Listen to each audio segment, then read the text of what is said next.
কত বড় দুষ্টু হলে এই কাজগুলা করা যায় বলেন তো? তুমিও বসবে? কমর তো একটা, কমরটার ভিতরে এটা বের করে এখানে বসে খেলা করছে। এটা বসার জায়গা, উল্টা পড়ে যাবে না বলেন তো? আয় উঠো এখান থেকে। হাতে আবার কাঁটা চামিচ, কাঁটা চামিচের জন্য তখন কান্না করছে লাস্টে। মানে ওর জেদের কাছে আমরা হার মেনে কাঁটা চামিচ দিতে বাধ্য হয়েছি। এখন সে এখানে বসে খেলছে, উল্টা পড়ে যাবে এটা শিওর একদম। এখন নয় ও ধাক্কা দিবে, যে কোনো একটা কিছু, মানে সারাদিন আছে এরকম আকাম।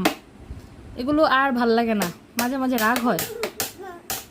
একটু আগে দুজন খেলতেছে, খেলতে খেলতে রাগারাগি করে মারামারি করে মুঞ্জান এমন ধাক্কা দিয়েছে মুত্তাকিনকে, একদম মুত্তাকিন গিয়ে ওয়ালে গিয়ে বাড়ি খেয়েছিল, ব্যথা পেয়েছে, বেশ ব্যথা পেয়েছে। আর প্রচণ্ড গরম, যার ফলে বাবুরাদেরকে খালি গায়ে রেখেছি, কিছু মনে করবেন না। অনেক গরম, প্রচণ্ড গরম আমাদের এদিকে, ওদের শরীরে একদম গুটি গুটি বের হয়ে গিয়েছে। এই হচ্ছে অবস্থা। দোয়া করবেন বাচ্চাদের জন্য, ওদের জেদটা যেন একটু কমে যায়।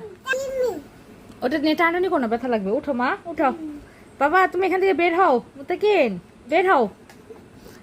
এই তো লক্ষ্মী বাচ্চা, আমার কথা শুনেছে, মাশাল্লাহ মাশাল্লাহ। ও আপনি যাবেন? না না না, বের হও মুত্তাকিন, বের হও, বের হও। আমরা আমরা আমরা বাইরে যাব, চল আমরা বাইরে থেকে বাতাস খেয়ে আসি। বাইরে যাই, বাইরে সুন্দর ঠান্ডা বাতাস। ঘরে প্রচন্ড গরম, সারাদিন প্রচন্ড রোদ ছিল, বিকাল থেকে একটু বাতাস ছিল, তাও এখন বাতাসটা কমে গেছে, কিন্তু বাতাস আমার রুমে ঢুকে না। না মা, পড়ে যাবে, পড়ে যাবে মা। আমি তোমাকে, তুমি দুষ্টু করো, তুমি তো ভালো মেয়ে, কথা শুনো। হাই রে কি দুষ্টামি, এই দুষ্টামি কিভাবে কি করব? আল্লাহ সহায় হও, আল্লাহ আমাকে ধৈর্য দাও। আর এই দুজনের দুষ্টামিটা একটু কমায় দাও আল্লাহ।